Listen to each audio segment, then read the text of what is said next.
back to the tailgate, guys, for another farmer life skill. Today we're going to talk about how do you read a forage test. So you've baled your hay, you've got it up in good condition, you missed the rain, or so you think, and you want to know how good is that hay, what's the best class of animal to feed it to. So you come to your local extension agent and you do a forage test, and you get those results back, and if you're like me, you then scratch your head and go, what in the heck does all this mean? Well, that's what we're here to explain today. So I've got two forage tests here, one that I would deem pretty good and one that I would deem not so good. So we're going to start over here with this one to begin with.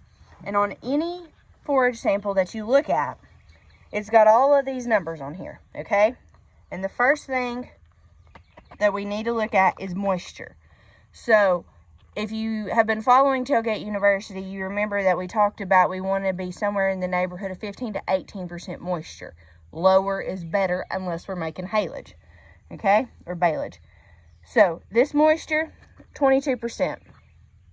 Is it a little high? Yes, but is it too high to spoil? Probably not, okay? Then we're going to look at dry matter. If you add dry matter and moisture together, you should get right at 100%. And in this case, you do. Okay, most feedstuffs are evaluated on a dry matter percentage. So the higher the dry matter, the more actual nutrients that are in that feed. Then we look at crude protein, okay? Crude protein in hay can be as low as 7 or 8% crude protein, or as high as 18, 19, 20, even higher. This one happens to be almost 18% crude protein. In all honesty, that's probably higher than what we need, but we're always striving to produce a good, high-quality feed stuff. So this one is exceptional on crude protein. We also have a relative forage quality number here of 125. Think of this as an index or a ratio. Higher is better. So 125 is really good. Then we're also going to look right down here at TDN, or total digestible nutrients. What percentage of that forage sample could an animal actually digest and use? And that is almost 71% in this one. So this is very, very good. The other thing that we have added to the forage test lately that will help us out, if we look at this, is the two main things that we're looking at are crude protein and TDN. And so the lab in Nashville that does our forage analysis has put together this scale, and it kind of gives you a range. So for crude protein, we are excellent. We're almost topped out at the highest point of the scale. So, and it kind of gives you a range. So, you know, if you're somewhere between 11 and 14% protein, that's good, okay? On TDN, same kind of deal. We are excellent with this sample. So anything above 60 is excellent. Good is 55 to 60. And that's pretty typical of what we see of our hay here in East Tennessee. Now, if we look at this other sample over here, you'll notice that my moisture is almost doubled, which poses a whole lot of issues for spoilage and that type of thing.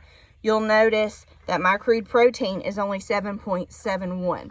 So it's not bad, but it's not nearly as good as this sample over here. My relative forage quality, only 63. So that gives me an indication that maybe this particular sample of hay, even though it's the same type, has not been harvested at the same stage or quality as this sample over here. Same goes for TDN, considerably lower at 49%.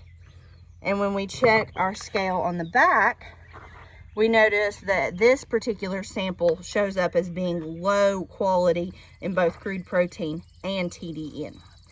So what does this mean? Forage samples with differing results. This tells me that this forage sample that was only 7.7% crude protein is probably not what I need to be feeding to my weanling calves. It's also not real high in energy. So this particular forage sample, I'm probably going to need a supplement for. That's something you can work with your extension agent, or you can use the Pearson Square video that we've already done as an aid to figure out what supplement you need to make this better fit the animals that you need to be able to feed it to. This particular forage sample over here, the one that was almost 18% crude protein, probably don't need a supplement at all, because we are exceeding the protein needs and we are extremely high on the energy needs as well. So this forage right here is probably going to be all that those animals need. If you've got questions about forage tests, how to do one, how to read a report, anything of that sort, by all means call your local extension agent. Thanks for stopping by the tailgate for another life skill.